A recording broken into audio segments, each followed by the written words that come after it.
Should you go to therapy? How do you know it's even right for you, or that it's the right time for you to go? In this video, I'm going to go through the 7 clear signs that you should go to therapy or counselling so you can see if it's really right for you and get on moving forwards.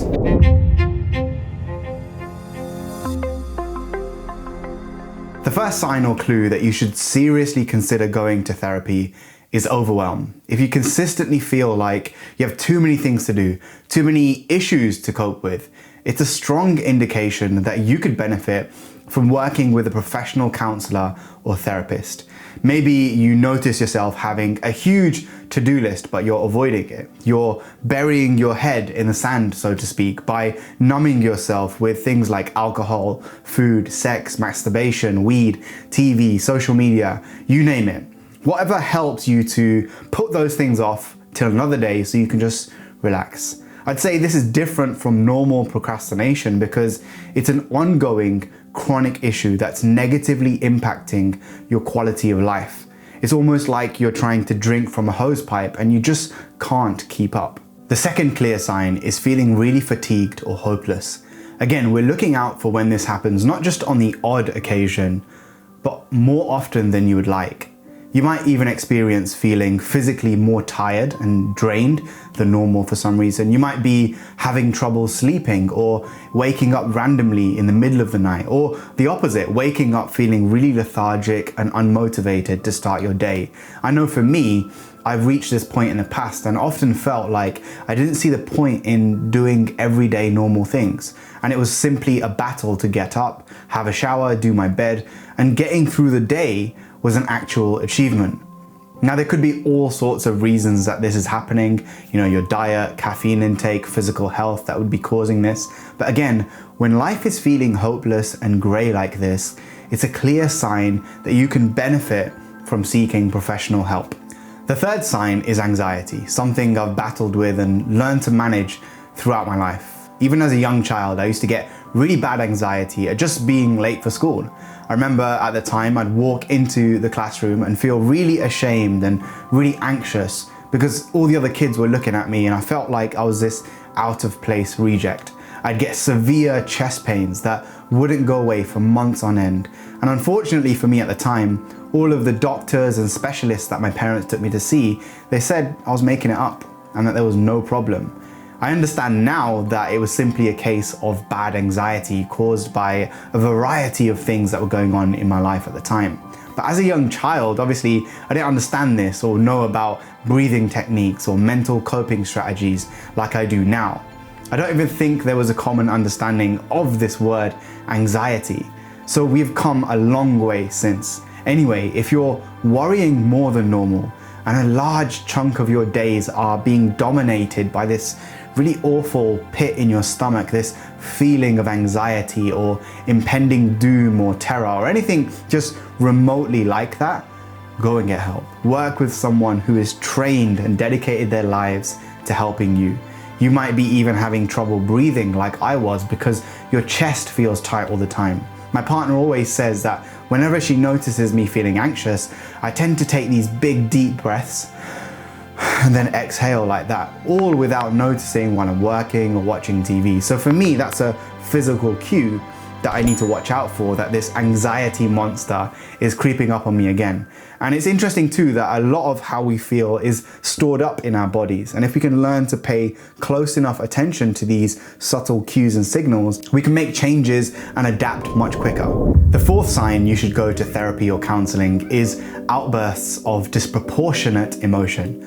For example, something happens, maybe you're getting late for school like I was mentioning earlier, or for a meeting or anything like that, and that event is causing you to spiral out of control with stress, overthinking and anxiety to the point where it's becoming an unhealthy pattern of responses and you're not able to live properly.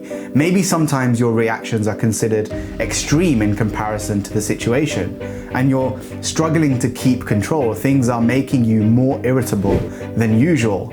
For some people, this may even include violent thoughts fueled with a lot of rage and anger. And if you find yourself taking action, consciously or otherwise, or even considering it, then that's definitely a big red flag. Sign number 5 is related to the previous one and also to number 2, and it's apathy and withdrawal.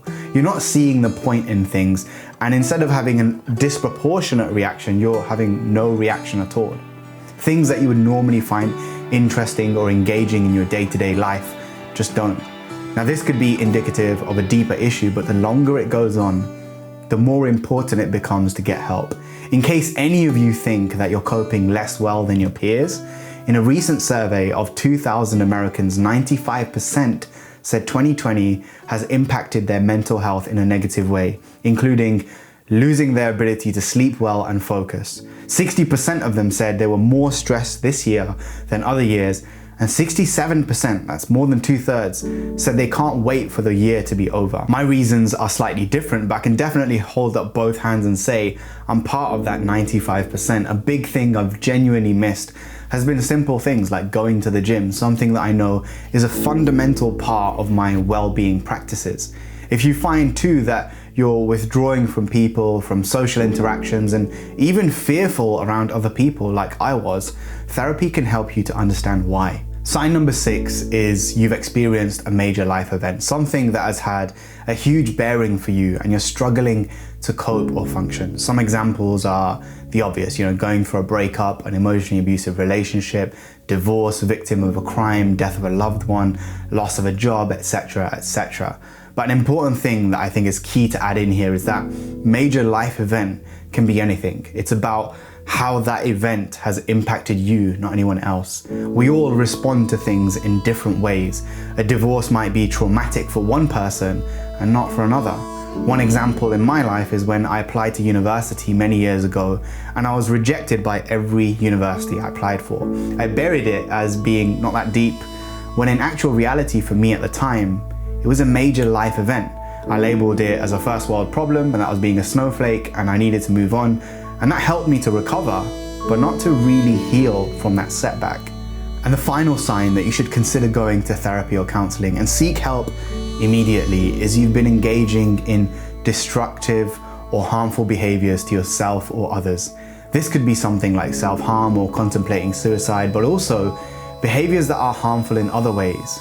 Exposing yourself to more and more danger, taking on greater and greater risks in your life, or engaging in addictive, compulsive or binging behaviors. Obviously, this is just a generic YouTube video that I've put on the internet, so it's not possible for me to cover every single nuanced situation. My ideas here, they're only meant to serve as a guide and they're not a replacement for proper advice from a trained professional.